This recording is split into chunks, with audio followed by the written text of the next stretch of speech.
here's the deal. We've been hearing a lot of buzz about the latest changes on Meta, so we decided to drop this video as an update on the best way to set up your ads and scale your brand. And this isn't just theory. This is the exact Meta ad strategy we've been running for a client where we spent $80,000 to generate over $734,000. That's over a 9x ROAS. So stick around until the end of the video because we're covering everything you need to know about running Meta ads for e-commerce brands in 2024. Let's dive in and get your brand scaling. First up, identifying a winning campaign is crucial to maximizing your ad spend and driving massive returns. Not all Meta ad campaigns are created equal. A winning campaign grabs attention and converts it into sales. Here's how we spot a clear winner. First, start with the data. Look at the key performance indicators like click-through rate and conversion rate. For example, in a recent campaign, we had a click-through rate between 1.6 all the way up to 3.32. Now that's pretty average, but what is average is the conversion rate. These conversion rates, this one's a sales campaign, 54%. Now on our evergreen campaigns that aren't promoting specific sales with urgency, 31%,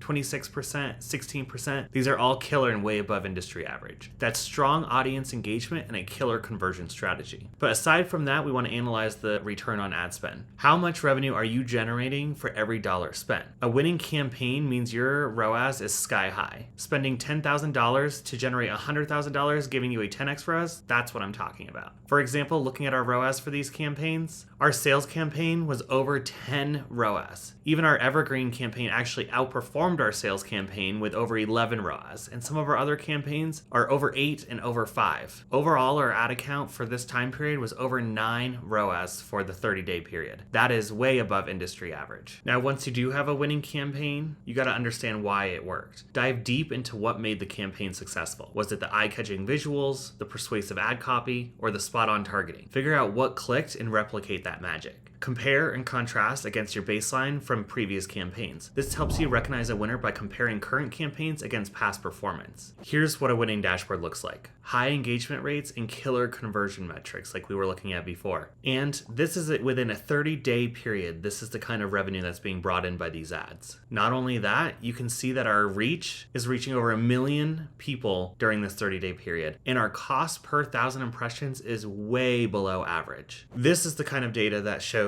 we're on the right track. Identifying a winning campaign early means you can throw more resources behind it and optimize for even better results long term. Now, let's talk about what to do when things aren't looking so hot. First, make sure you're identifying underperforming campaigns quickly. Even the best plans can lead to underperforming campaigns. You need to spot these quickly and know when to cut your losses. Here's how we handle campaigns that aren't cutting it. First, we evaluate the performance against benchmarks. Compare key metrics of your current campaign with established benchmarks. If your campaign is underperforming in terms of click-through rate, conversion rate, or ROAS, it's a red flag. For instance, if your benchmark click-through rate is 2% and your campaign is struggling at 0.5%, it's time to reassess and cut losses. Also, look for any patterns in data. Analyze performance over time rather than reacting to short-term results. Sometimes a campaign starts slow but improves with optimization. Sometimes there's delayed attribution. A consistent downward trend, now that's a problem. Also consider customer feedback. Negative comments on ads or a spike in customer service inquiries related to the campaign can signal poor audience reception. This impacts effectiveness and could harm your brand's reputation.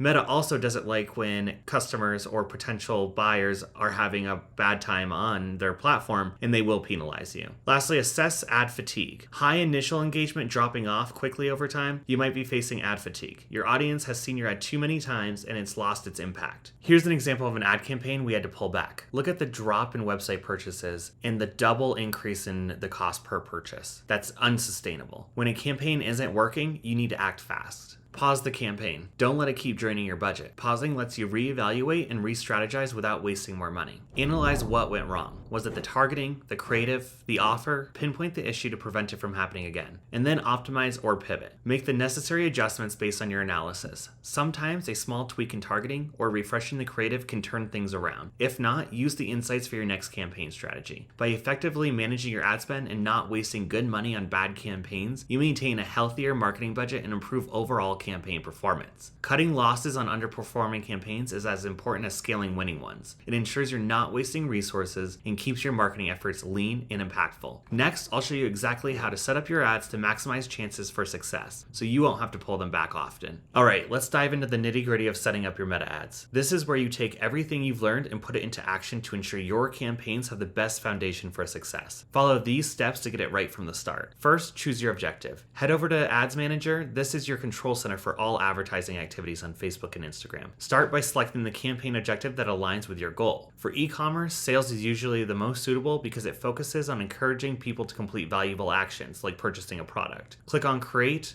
and select Sales.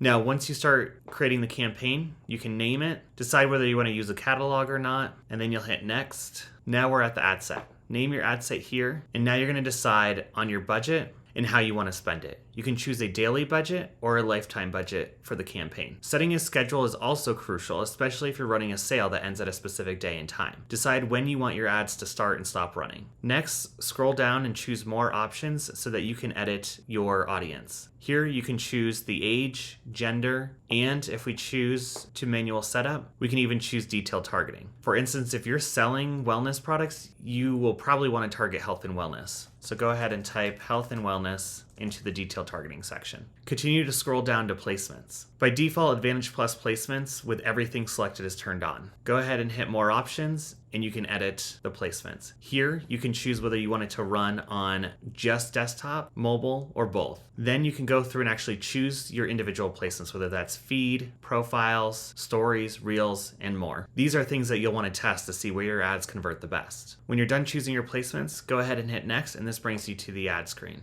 Name your ad, make sure your Facebook page and Instagram account are correctly selected, and scroll down to choose the media, either image or video. If you choose a video, typically shorter, the better, and grab someone's attention quickly. Go ahead and add in your primary text that shows above your video or ad image. Add your headline, which shows below, and then choose a call to action. Typically for e-commerce, this is going to be shop now. Now don't forget to scroll all the way to the bottom and make sure that you're tracking with your pixel, offline events, and UTM parameters is correct. Once your ad is ready and before you launch, take a minute to review all the settings once again and make sure that everything is correct and exactly how you want it. Check the ad preview as well to ensure everything looks good. Once you're satisfied, click Publish to start your campaign. Setting up your ads correctly is fundamental to driving successful outcomes. By following these steps, you're ensuring that your campaigns are well structured and poised for high performance. Successfully scaling your ad campaigns is critical once you've found a winning formula. Scaling isn't just about increasing your budget. It's about managing and increasing smartly to maintain or even improve your return on ad spend. So here's how to do it effectively. Start by looking and verifying stability. Before you scale, ensure that your winning campaign has consistent metrics over a period, typically a week or two. Stability and key metrics like click-through rate, conversion rate, and return on ad spend suggest that the campaign is ready for a bigger budget. From there, you can make gradual increases. Increase your budget slowly. A good rule of thumb is to increase by 20 to 30% initially. This allows you to monitor the impact of the increased spend of your campaign's performance without risking too much capital or resetting the learning phase within Meta Ads. From there, continue to monitor performance. As you increase your budget, keep a close eye on your campaign's key metrics. It's crucial that the increase in ad spend does not dilute your ROAS. If performance starts to drop, reassess your targeting, ad creative, and bidding strategy, or reduce budget again and start over. If things continue to perform well, consider expanding your audience gradually as well. Another way to scale is to consider gradually expanding your audience. Look into similar audience segments or broaden the geographical reach of your ads. Utilizing lookalike audiences can also be an effective way to reach new users who are likely to be interested in your product. Make sure you're continuously optimizing. Scaling is not a set it and forget it process. Continuous optimization is key. Test different versions of your ad creatives and refine your targeting as you scale up. This iterative process helps you understand what works best at a larger scale. And just because something doesn't or does work today does not mean you'll get the same result testing it tomorrow.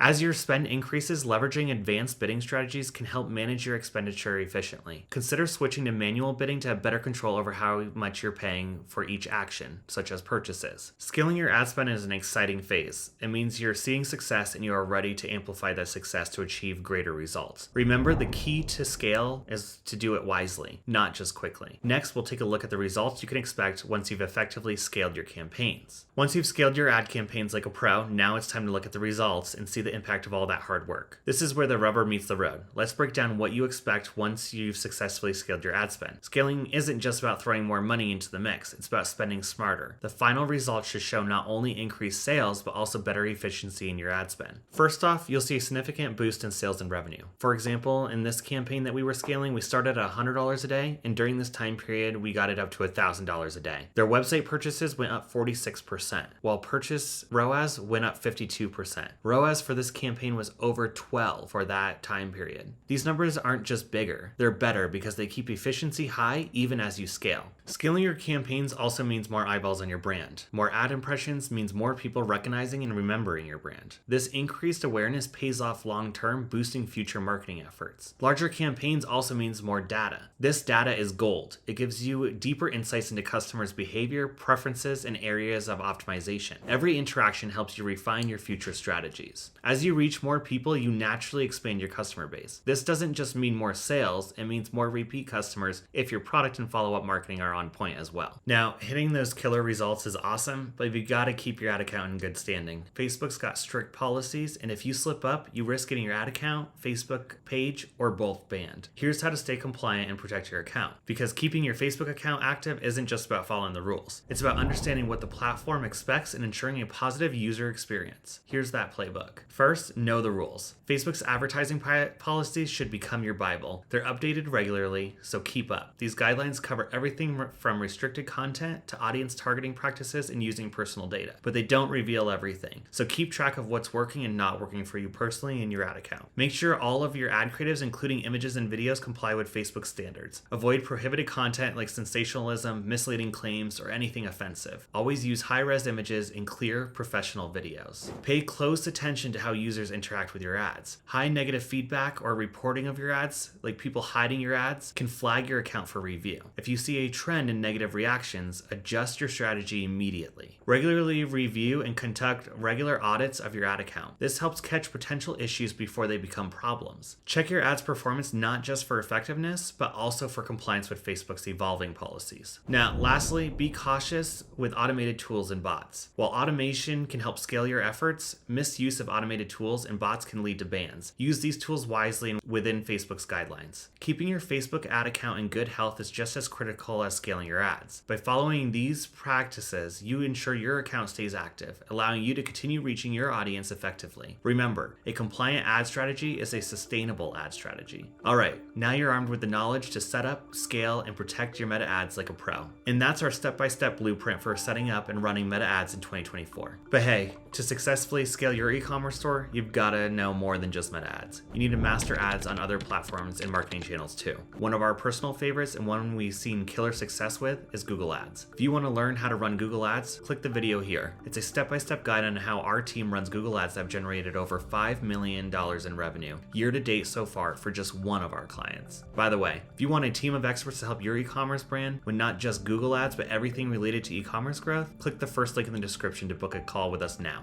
Like and subscribe, and we'll see you in the next video.